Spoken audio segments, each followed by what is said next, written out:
Yes, Bernadette, Alexon sends me those once a month, and they do get distributed. Oh, okay. But you can do it again. Okay, geez, yeah, this is, Up to may today. I just- Thank you, thank you. Appreciate it. All right, thank you very much. Thank you.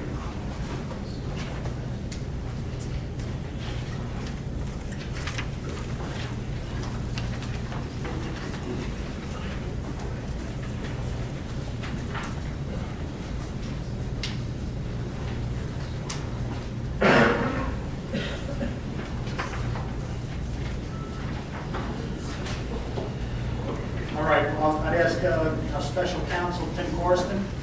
Tim, do you have anything for the open portion of the meeting? Just that we're continuing mediation with Waterside, and also the bids are scheduled to be open on Wednesday, I believe, right, or Thursday? Thursday. Wednesday. So that's where we are on that. The rest of it is, we'll deal with in closed. Yes, and we also did get the SIP approved by the US EPA. Mr. Mayor, would it be possible, because I don't know how long people are going to stay, and I think people here from Caulfield get, maybe he gives us, Tim, our special counsel that the borough hired to act on our behalf to move forward with Caulfield, make you responsible, talk about how we get new people involved. Can you give us maybe it'll be a good opportunity to give a review? We're looking at a public meeting in a few weeks to kind of go through it once we know what we're doing. Sure.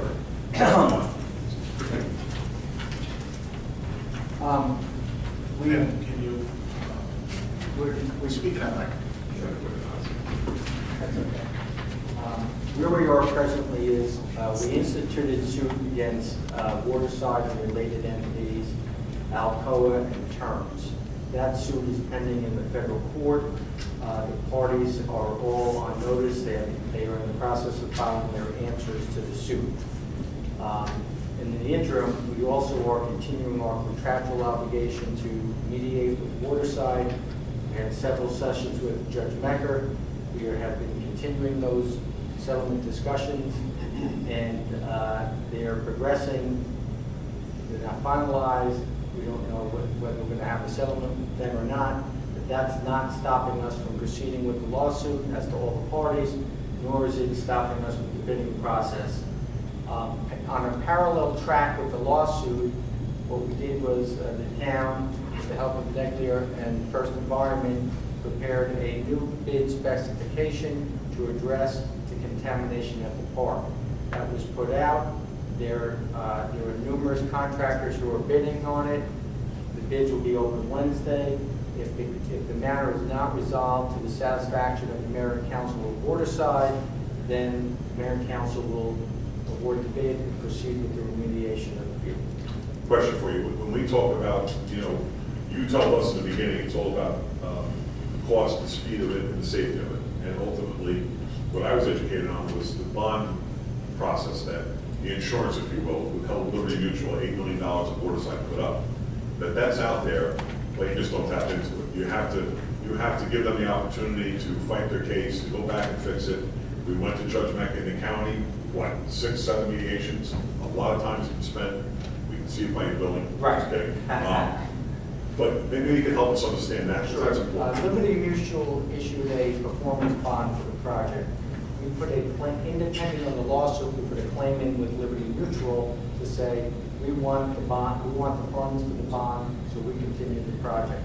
Liberty Mutual indicated that, over a series of months of correspondences, their present position is they are continuing to evaluate it, and one of the issues that has been raised by Waterside is that some of the fill material that is on the site that showed up with positive results may be historic fill material not related to Waterside.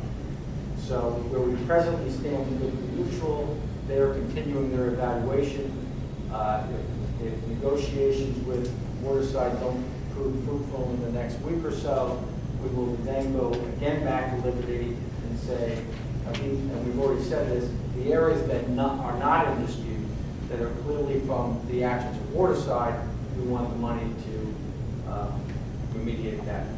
Liberty does not respond in the manner which we think is appropriate, then there may be a separate suit against Liberty Mutual, but we're trying not to do that and trying to proceed without having to resort to that. Could you talk about timelines in either case, whether ultimately they get to Yeah. move forward because it's going to be savings, cost savings, it's going to be the original contract in terms of pricing versus adding another $4, $5, $6 million onto the tax rolls? Either way, whether we bid it out and award it to somebody else or they end up doing it, what's the timeline for both? In terms of getting the Maybe in fuel? Waterside? And with bids opening next week and going outside that, in terms of getting it done? Well, if a resolution is reached with Waterside, and we're now in a very time-sensitive area, because otherwise we're going to open the bids, and we'll be able to award the bids to someone else, the work is going to start within 15 days. On the bidding process, there's a similar provision. Once the bid is awarded, that process will take longer, only because the bidder will have to familiarize himself with all the information. Also, the bid is really a two-phase bid. The first bid is to remove the material which is over 50 parts per million, which is considered hazardous. That is the first part. The second part will be to address the residual material. So you'll have a process, if a bid is awarded, it'll be awarded to a contractor who will start the process of removing the initial period while we finalize the second phase.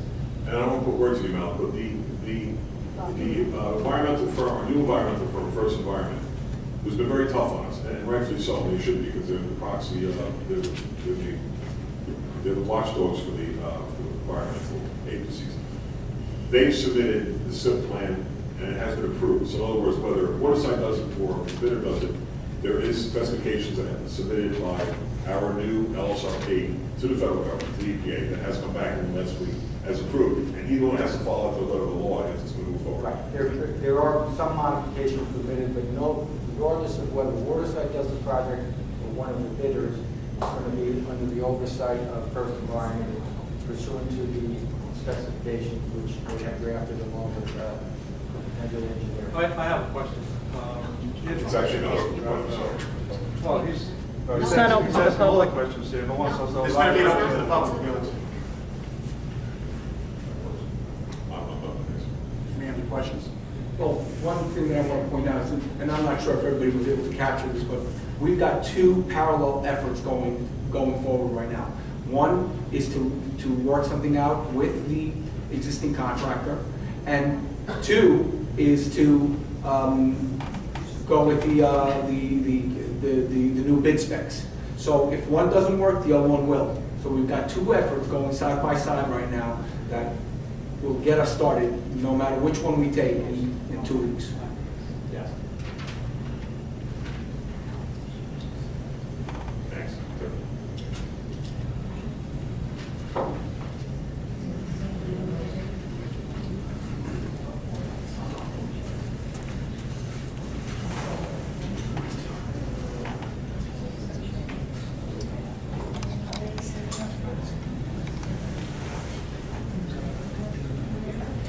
All right, Mike, I'd ask that you come up with your representative from the field turf. As requested, what I did was, there was a request made to bring a turf representative up to the mayor and council to, I think, just explain the products and explain the process on how that works and how the materials work. I do want to just guard everybody that this is one turf manufacturer out of several that are out in the industry that can do this kind of work. But what we did was we bought Perry DiPiazza from Field Turf. I'm sure some of you are familiar with the Field Turf's products. They're all over the county and the state, pretty prevalent. So what I'm going to bring them up is to do a quick introduction and a presentation to you, and feel free to ask them any questions that you have. Thank you. Hi. I'm just going to distribute some information on where the fields are located here. Yes. Is this the one? Yes.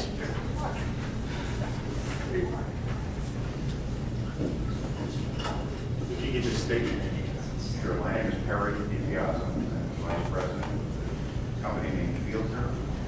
I'm located, I'm from Bergen County my whole life. Here, born and raised in Chester Heights, and I reside in my office in down Palm River, New Jersey. I've been with the Field Turf company since they started about 18 years ago, and we presently have about 530 fields that are located here in New Jersey. Many of them in Bergen County.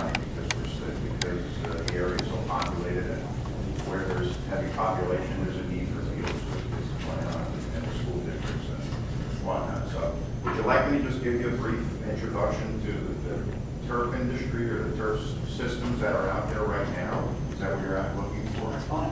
Yeah, okay. So just for the public's knowledge, also, the synthetic turf industry has changed dramatically over the years. Everybody's most familiar with the name AstroTurf. So years ago, you saw at Giant Stadium, the AstroTurf product of yesteryear was a carpet, similar to what's on the floor here. And what was underneath that carpet was a rubber pad. That's what created the resilience in the surface. Unfortunately, those pads would get hard relatively quickly, but more importantly, the product was not well liked because everybody would scratch on it. You know, if you ever been on AstroTurf, your skin would come right off if you slide on it. So it's very abrasive. It was made out of nylon fibers, which nobody really liked. The main problem with those turf systems of yesteryear was that there were a lot of injuries on them. Footlock injuries as the field aged, you'd have a lot of head and neck injuries on that. So it wasn't, but it did serve a purpose where there was a need for an artificial turf field out there. So going from that system where you had this short pile with a pad underneath it, came along field turf about 17 years ago. The first field that was done in New Jersey, I'll use New Jersey references, was Bergen Catholic High School. That was just prior to 1998. And then St. Benedict's Prep at Newark came right after that. I was around during those of the banging on everybody's door trying to get them to look into field turf. So field turf established this product that is a shag carpet per se.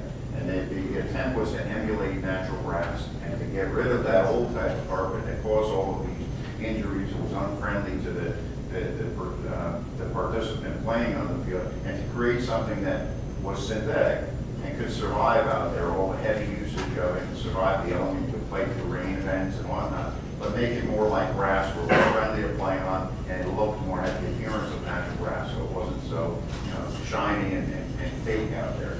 And the system is basically comprised of a shag carpet that's 2.5 inches high, the pile, and then in that carpet is filled in with silica sand, regular sand that you find on the beach, combination in different layers, and recycled tire rubber. Okay? Field turf uses a tire rubber that's called cryogenically processed, where they freeze the tires and they shatter them. It takes all of the metal out of the tire, it takes all the dust away from the cut of the tire, and the particle doesn't float in the rain. So if you're in a sensitive area where it sounds like you are here in that field, you don't want floating with those materials. So in working with Negley on many of the projects, they're one that believe in that cryogenically processed rubber, so you avoid the floating of the rubber so it doesn't disappear off the field with the rainwater that comes down. So you have that shag carpet, and the blade of grass is exposed about 1/2 inch on the top, and then what's supporting the blade is those granulars, the granulate big product of salt and pepper, it looks like, of sand and this tire rubber. So it creates a not too soft, not too hard cushion in the field. Similar to if you're on the beach and you're running in the sand, you'll suffer leg fatigue right away because you're plodding through that. Field turf makes its system to be like if you were running on a water line there. You could run a long distance, it's still soft enough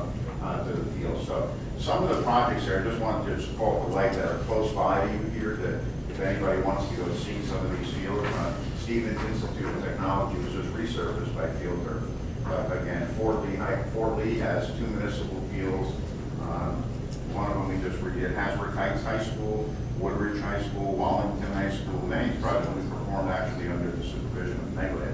Rochelle Park, Haven Point's a big complex down in Jersey City we did a few years ago. St. Peter's Prep uses field turf there. The Palisades Park Sports Complex has 4 or 5 field turf fields, again represented by Negley. North Bergen High School has field. Union City High School has that rooftop facility there. Ridgefield, right along 46. We just finished a big project in Teaneck called Bodie Park. It was a municipal project. There's 2 beautiful fields there. If you ever walk Queen Anne Road, you want to see something that just went in. Weehawken Stadium, as you see coming through the tunnel there. And we've done a number of Little League fields in Weehawken, as we did Seahawks and Kane Stadium over there. You see off the turnpike there. One of the fields is put in Hoboken, Sinatra Park. There's a couple Little League fields there. Tenafly High School is one that went in this year. Emerson High School, Park Ridge, Argonne's another new one. So like I said, with field turf, I'm proud to say that I've been with the company that invented this turf there, and holds, is the industry leader out there. We represent about a 93% market share here in New Jersey. So field turf is typically selected over most other competing brands. We're proud to say that based on innovation of the product. As far as safety goes, just touch base quickly on safety. There's been about 7 or 8, maybe 8 right now, of independent long-term user safety studies, not just information that field turf peddling out there. They're actually orthopedic groups that studied field turf fields versus natural grass fields in the same environment. One of them was a 5-year study in Texas where they studied 5 field turf fields versus 5 natural grass stadium fields over 5 years, and the trainers at the facilities reported every type of injury, whether it be a pinky sprain or a neck injury or a concussion. And the results of that's a published study in the New England Journal of Medicine. You will see that field turf product is actually safer than natural grass in almost every injury category. So not only is the system gets a lot of use out of it, it serves a lot of different purposes. It's also safer to play on than natural grasses. Nobody should have that concern over safety. Environmentally, it's very environmentally friendly because you're eliminating the use of water. So you'll stop all those millions of gallons of water going into the field. There's no more pesticides or fertilizers or any type of chemicals that have to go into the field there. There's no more paintings, there's no more aerosol sprays. You're not cutting the grass on the field, using gasoline and wearing your equipment out. And in maintenance, the average full-size field, and I know this is a municipal field, but there's been a few high school districts that have studied what they actually spend on a full-size rectangular field a year. Pretty detailed study, how many gallons of water, what the wages are for the people maintaining. And their average is about $45,000 to $50,000 a year for a full-size field. So that sounds like a lot of money, but trust me, if you did your own investment, your field may not cost, if you build a natural grass, it may cost $30,000, some cost $20,000. Other fields have glass in them, and they do nothing. They may cost $2,000 a year. But typically, a field that's well maintained, that they're trying to keep level and keep it safe and playable, and keep grass, costs somewhere around $50,000 a year. So it's in the budget somewhere. It's in there somewhere. So if you take that over life expectancy of a field like this, say 12 years or so, there's about $600,000 potentially that's being spent on maintaining a grass field. And as you know, I'm sure your recreation department knows, the field's down a lot. As it rains, you're shutting it down for 2 days. The parents are having to call in, the kids have it. So the benefit of having the turf field is you're not going to cancel events unless the weather is something that you don't want the kids playing in. The field you can play through, it drains dramatically, and how the fields drain and their setup is very different than natural grass. So now your natural grass fields typically are built with a crown in them, and you're hoping that once the soils fill up that the water's going to run sideways. The crown will work, and the water will get caught in a catch basin or wherever. In most cases in grass field, the water doesn't really get caught in the catch basin, all of it. Some of it does, but it just runs. It runs into parking lots, it runs into neighboring homes, it runs wherever the pitch of the land is. So in the case of a synthetic turf design, what you're doing is building a swimming pool underneath the field and putting in 6, 8, 10, 12, depending on the site itself, inches of drainage stone. So you're creating all of this storage underneath the field, and say it rained for 4 or 5 days straight, that basin will start to fill up, but it will store the water, and then they will design an overflow system, let's say. When it reaches a certain point, it'll get discharged away from that site into wherever it's going to go. I'm not sure exactly how you're set up here, whether it goes into the river or goes into a detention system or into your storm system there. So typically, you can play right through. You shouldn't have any downtime on the fields. Fields can be used for graduations, for municipal events. You can put ambulances on. It's not something they have to gingerly take care of. So the maintenance on the synthetic turf field. I'm sorry, question regarding that. Yeah, okay. Just because I think what we really want to know is half the field that we're talking about is the 3 major playing fields and a soccer field down the middle of it, and then another piece is a little bit field. Yeah. That's what's in question. Okay. Then there's another 50% that exists on the riverside or on the east side, which that will be grass for concerts or whatever the case may be. People just want to be in the grass.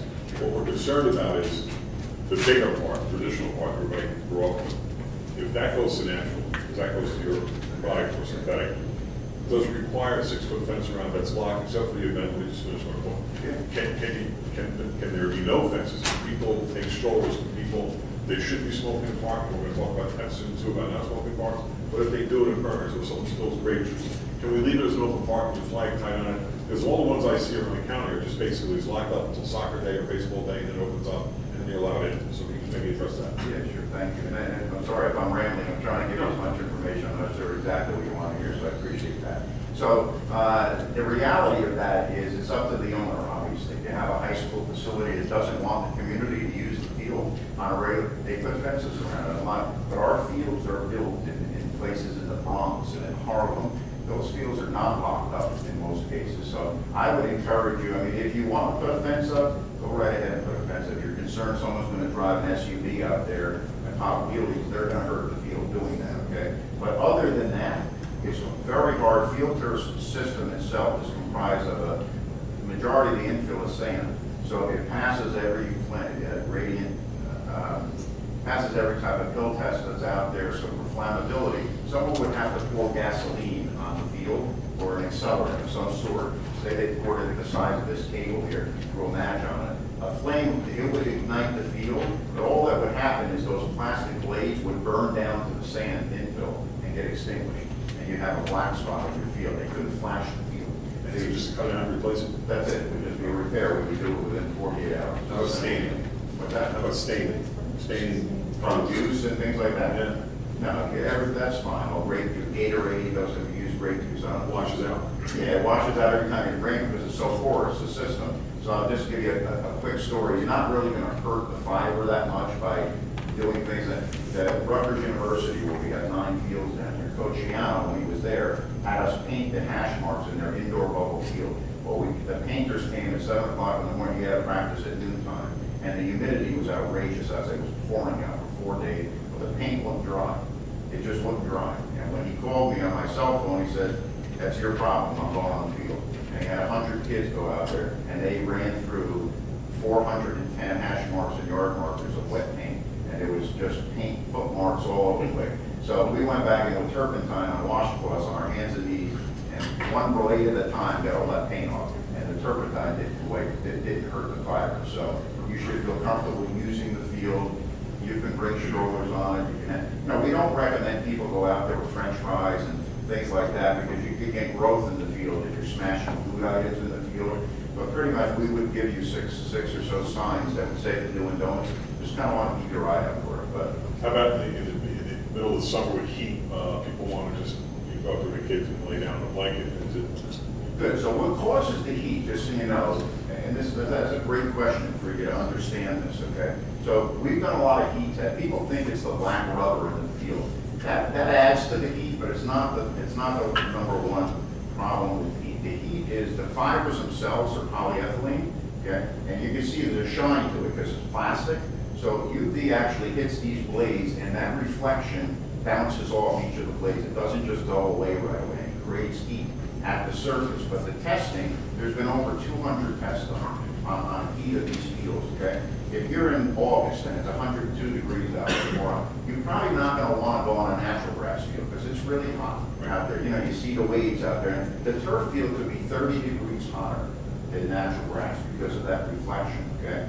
So if you're concerned about that, you want the users apart more or less, and you want people not, it's not going to hurt anybody. I can tell you that. We've been doing it for so long, but it could be uncomfortable to be on. So you can still walk barefoot and whatnot. But we make an additive to the turf system. It's called Cool Play by Field Turf. It's genius, actually. It's a certain type of cork that's manufactured that we top dress the field with this cork layer. We eliminate our top layer of rubber, and we put this cork material down there. It's called Cool Play. It only adds about $30,000 to the cost of a full-size field. It will reduce the temperature up to 30 degrees, and it works. We did it at the University of Maryland. There's not that many in the Northeast here. There's a lot of them in the South and Southern California where the UV is 24 I'm sorry, is an all-day type of deal. So that's something we can get information tonight later to share with you. That's fine. About Do geese avoid it? will not have any geese anyway. Even though you're on the water there, you might get a flyover or something, but they're looking for seed, they're looking for something to eat. So this is not apologize because we have a long agenda. I do apologize. Yeah, no. So your proposition, let's say a football-sized field, I think that's what the standard is, 100 yards. And I heard $1 million. I'm asking a quote price, $1 million. There was one point there. It's a lot more. You're saying so it's $50,000 a year to maintain it. 20 years we could pay it off. Because how long does it last? The field, you should expect to replace the top of the field in about 12 years. 12. So we have to be doing like $75,000 a year on just a football field to kind Well, of no. apples to apples? The two main things are building that pond, that drainage system, right? Now, you only do that once in our lifetime at least. It should stay there for 40 or 50 years before you do anything. Well, we're about to do it, so that Yeah, would be. but I'm saying, if you're gonna, about 40% or 45%, depends here, I'm not sure exactly what kind of basin you need. If it's the typical basin is 6 inches, okay? If you have to store more water, that's a question for Neglia there, you may have to go to 12. But at 6 inches, that cost, I'm gonna just give you two numbers on a square footage basis. At 6 inches, okay, that number in a public environment is about $3.25 a square foot. I'm not exactly sure what the size of this field is right now. A full-size field is 100,000 square feet, let's say, a big full-size field, okay, with big water. Then the turf system itself, on top of that, is about $4.75, say everything in. So if you use a number of $8 a square foot, I'm assuming that would be under typical 6 inches, okay? If you go to 10 inches, that $3.25 might go to $4 a square foot. I can't tell you that, but under typical condition, $8 a square foot at 100,000 square feet, the cost, let's say, per se, What's that number? $800,000. Yeah, I'm sorry, is the number of the football, is it a football field with like sidelines, or, I'm trying to visualize how many we need. A soccer field, a full-size soccer field is about 80,000 square feet. The widest collegiate You're talking size about- soccer. okay. So Dan, do you know the size of this field, square footage wise? No. Well, they would have. No, we can visualize, we're talking about, I'm talking about $1 million. A big field is, 100,000 square feet per se. So when you go to replace, I'm just making a point that $3.25 number or $4 number, Right. that disappears. You're not doing that anymore. So your cost to replace, exactly, it's the initial one that you got to pay for it and take the hit, but after that, it's actually, I can tell you now, I'm positive, it's cheaper to have the turf field in cycle 2, 3, 4, 5 than it is for you to maintain, if in fact you intend on maintaining the Councilman, match. just quoting you, it's basically inside a typical high school. So I understand, I get it, yeah, thank you. And I just wanted, we went to the Recreation Council, Tony did last week, and talked to them, and they're in favor of looking at it, they're not saying yes or no, but we're not looking to cap it, we're not looking to, to cut corners on what's underneath it. Historically, we're looking to get the thing open, and what's the best surface, and Councilman Dorn has been championing, this approach, or at least looking at it, so that's what we're doing right now. And, Like I said, if you take a look at that Bodie field, probably very similar to what you have going on with the two side by sides. It is a park that is open all the time. You may want to just pass by that King Ann Road over Route 4, you'll see. And there's a lot, you'll see, the brochure I gave you has a list of almost every field that we've done, so. it's amazing, the list, it really is, it goes on pages and pages, it's pretty impressive. I had black hair when I started working. Any further questions? Just have one quick question regarding the rubber Yeah. tire. Is there any environmentally kids, is there any safety issues? Have you talked with that? There's not. And if you go on the Field Turf's website, if anybody has any questions, they've been doing this for such a long time. They're really, really proactive with anything. The company is owned by a company called Target, who's very into recycling and, the environment. It's a big deal to them. So you will find a document on Field Turf called Safety Proven with Science. Okay? It addresses everything in the field, what it does from a player user standpoint as well as the environment, water quality, air quality. We talked about temperature before. One of the things, that temperature thing is at the surface, that's when it's 30 degrees higher. 3 feet up in the air, the test shows it's probably about 10 degrees higher. And when you get up to 5 feet, it's the same as it would on ground. So things like that you'll find. And the answer to that question is, for this application, tire rubber, there's nothing been proven to be any detrimental to the users or to the environment with tire rubber for these type of applications. What you will see if you Google about tire rubber, you're going to see natural grass groups that fund these groups that just do not want synthetic anywhere. Unless the grass is great.